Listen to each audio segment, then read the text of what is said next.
I worked at a large hotel in a medium-sized city in the Midwest, where isn't important. I got the job right out of high school, and it was perfect for me. Good pay, close to home, easy as hell. And I did my research on the hotel. It wasn't built on any ancient burial grounds, and from what I could tell, no one had ever died there. I didn't experience anything remotely weird until the third floor renovations started. I had kind of a jack-of-all-trades position at the hotel, meaning I did a lot of different things. I cleaned rooms, worked the front desk, delivered room service orders, sometimes even did lifeguard duty at the pool. Once the shit started happening, it happened all over, and me being in the position I was, I saw more than any other employee did. Believe what you want, but the events I am about to recount were all too real for me. I wish I were just being creative. I got to my night shift at 8 p.m. on a Tuesday. Being that it was the middle of the week, we had about half of our regular occupancy. By no means an empty hotel, but just generally less hustle was needed than, say, a Friday or Saturday night. The first few hours of my shift went as they normally did. I checked for any incoming reservations due to arrive that night, of which there were 2. The kitchen closed at 10, so I only had to run up one room service order, which I ended up getting a $10 tip from, so that was nice. I was getting ready to settle in at the front desk when the phone rang. I looked and noticed it was from a room. Our new phone system had a digital display showing us what room was calling us, and this call said it was coming from room 323. Immediately I was suspicious, as remodeling had started on the 3rd floor about 2 weeks prior. I answered the phone. "How may I help you?" There was a cough on the other end. I repeated myself. Oh, sorry. "How are you?" replied a young woman's voice. "I am doing fine, and yourself?" "Well, not too good actually," she said, with a hint of worry in her voice. "I'm sorry to hear that. Is there anything in particular I can help you with?" "I'm not sure, maybe." My regular script I followed had made me forget where the call came from. I finally inquired. "Can I ask where you're calling from, ma'am?" "I'm in room 323, and you're right, I need help." I had never suggested she needed help, but okay. "Ma'am, room 323 is currently unavailable due to the 3rd floor renovation. Are you sure that's where you are? What's your name?" "I need help, Nick. Right now." "I don't think I was supposed to come up here," she said, with a sense of dread I could feel through the phone. Now I got it. She had wandered up to the 3rd floor and somehow gotten lost. How she could do that is beyond me. There's signs everywhere. She went into room 323 and used the phone to call. "Okay, what's wrong? And what is your name, miss?" I asked. "I can't get out. The door won't open. It needs to open." Confused and slightly irritated by her not answering my question, I cut to the chase. "Your name, miss?" She hesitated. "Marion Kennedy," she sputtered out. "One moment, please," I said, already halfway through my check into the current occupants list in the computer system. "No Marion Kennedy." "Okay, Miss Kennedy, I'm not finding you here. Are you here with someone else who your room may be under? And what room were you initially in?"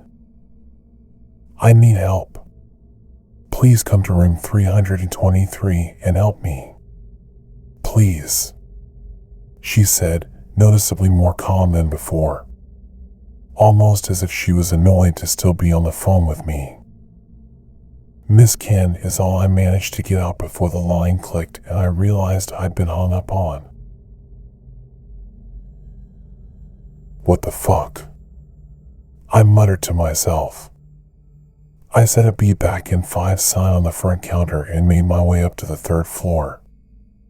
I reached the hallway that room 323 sat in, and as soon as I crossed the threshold into it, I was overcome with a feeling of panic. The hairs stood up on my neck, as they say. Now apprehensive to move forward, I looked around me.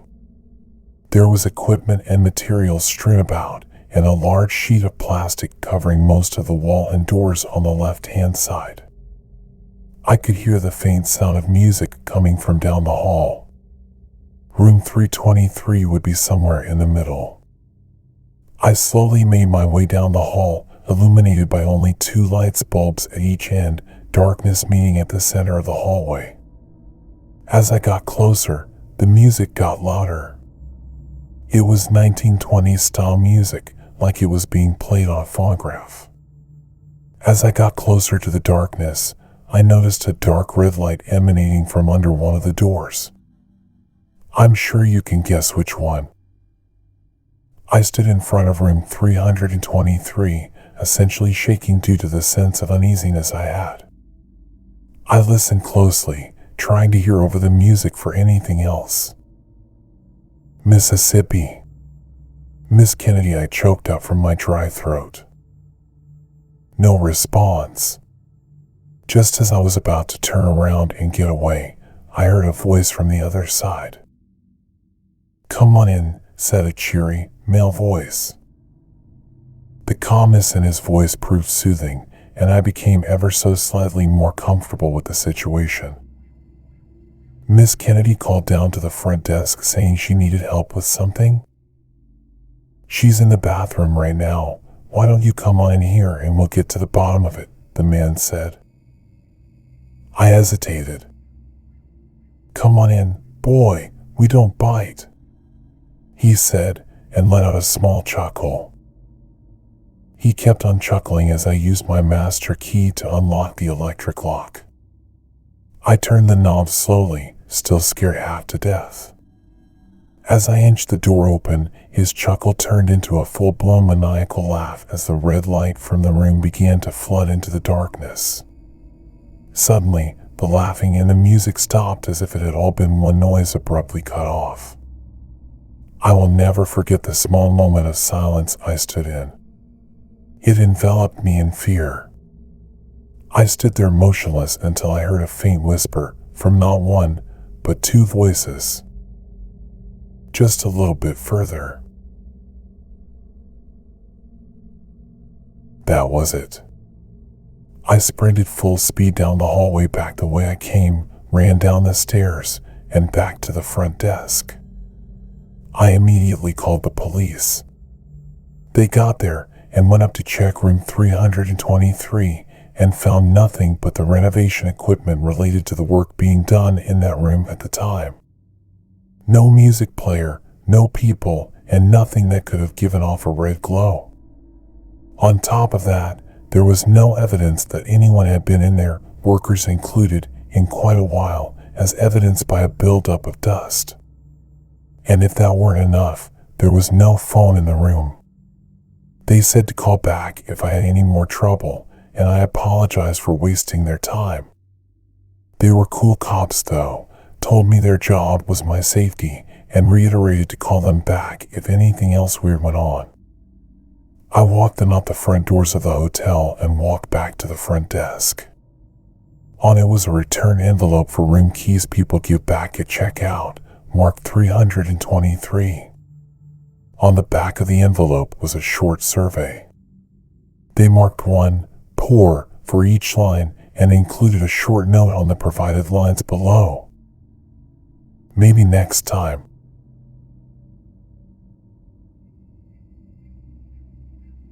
This one probably left me the most unnerved of anything that happened. It happened some months after the first incident, with a few minor incidences in the interim. It was a Saturday night.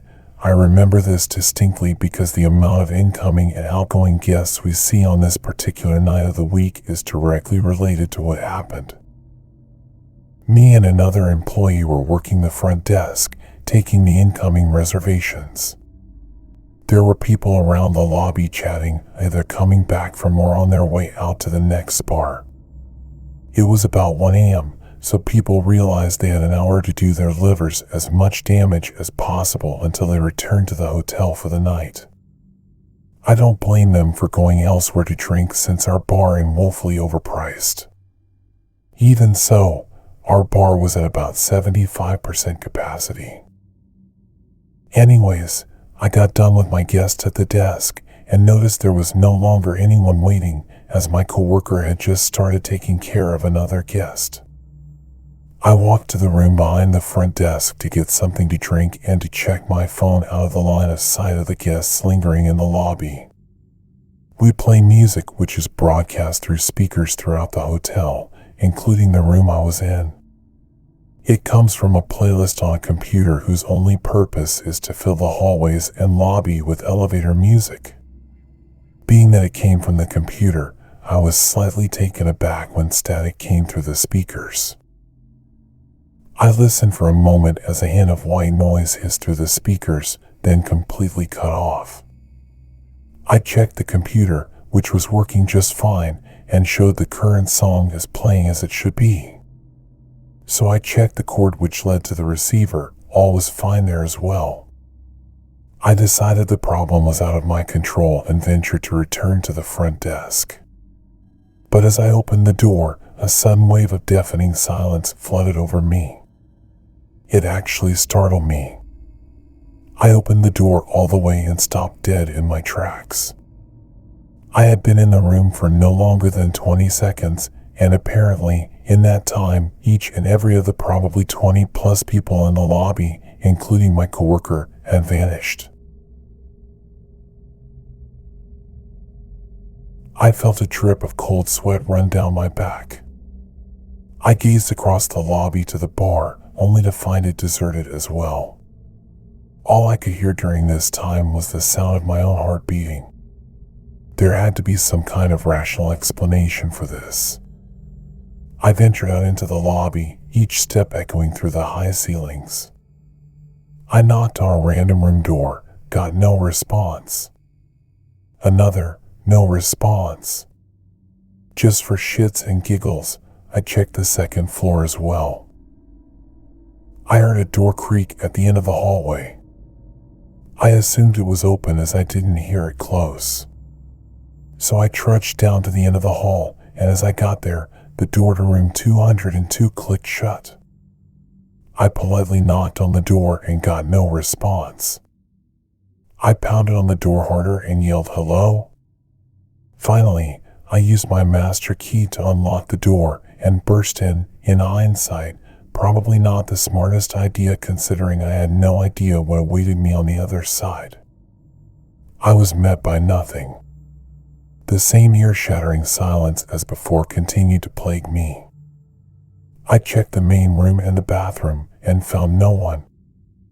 I exited the room, struggling to make sense of what was going on around me. Then, that horrible silence was broken by the familiar ding of the elevators. I looked up and to my right at the numbers above the door, which told me that this particular elevator trip had originated on the floor above me.